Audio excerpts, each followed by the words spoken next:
Well, NSA reform is now officially back on the agenda, and a possible vote on key legislation could happen as early as this week. This comes after Democratic Senator Harry Reid announced that he would seek a full Senate vote on the USA Freedom Act. It's the legislation that was introduced just a year ago as a way to rein in the National Security Agency's controversial surveillance programs, which former government contractor Edward Snowden revealed had been spying on millions of unsuspecting Americans.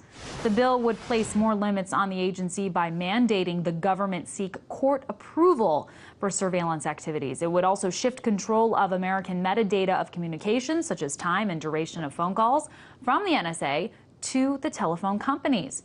But what might this bill be missing? And can it even pass? To talk about that, I was joined earlier by Shahid Buttar, Executive Director for the Bill of Rights Defense Committee.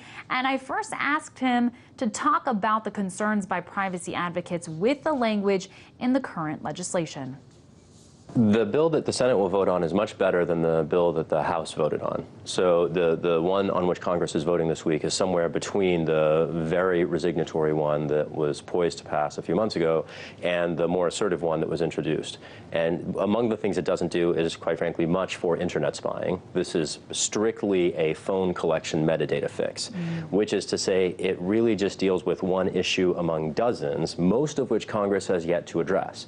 There was a whistleblower this summer that revealed an executive order 12333, which is a whole independent basis for surveillance, which the USA Freedom Act does not address at all. And there's been an ongoing controversy about the definition of a specific selector term, which could be, if limited, as the Senate version requires, could be a way to curtail mass surveillance if instead it's left untethered, as the House version does. It can be a gateway to even more surveillance. But it does improve transparency. It does, for instance, do some modifications to the FISA court process. It is a step forward, a very meager step forward on a much longer road.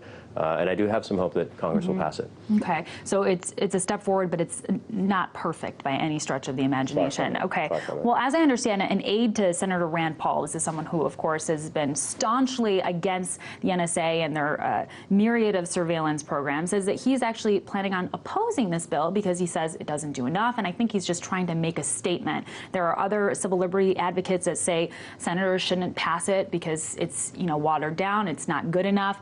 Do you think that's the right approach to take, or could that really ultimately sort of hurt at least getting some kind of legislation on the books? The disagreement tends to turn on how people think the 2015 reauthorization of the Patriot Act will turn out. So next year, Congress will have to deal with these issues one way or another because parts of the Patriot Act are set to expire. And many people think that if we don't do anything now, when the Patriot Act expiration comes up, Congress will be forced to put in place some stronger limits. And it's really just a tactical question of what you think Congress will do next year. At the end of the day, I think Congress should enact these reforms only because the House has already adopted them. The Senate Committee of Jurisdiction, the Judiciary Committee, has already adopted them. There is a bipartisan consensus that spans the authors of the Patriot Act and some of its most vocal opponents in Congress under the Bush administration and since. It includes not only grassroots Americans from all walks of life, from the ACLU and the Council of American Islamic Relations to the NRA, which is a remarkable coalition, but then even business interests. The dragnet that the NSA is conducting across the United States and around the rest of the world, revealed by Edward Snowden, could cost Silicon Valley $200 billion. And I think that alignment of interest that now even includes the Obama White House, at the end of the day, has to secure something. And here's the kicker. I mean, it strikes me as very revelatory to the extent a coalition that includes big business, the White House, bipartisan blocs of each of the major corporate parties can't secure a consensus, and it does make you wonder what's impeding it. And I think that that's reflective of the state of American democracy generally. And let's talk about the other elephant in the room, which is a possible game changer, the fact that the Senate is really going to flip over to the Republicans. That's likely a reason why Senator Reid is really sort of trying to push this through.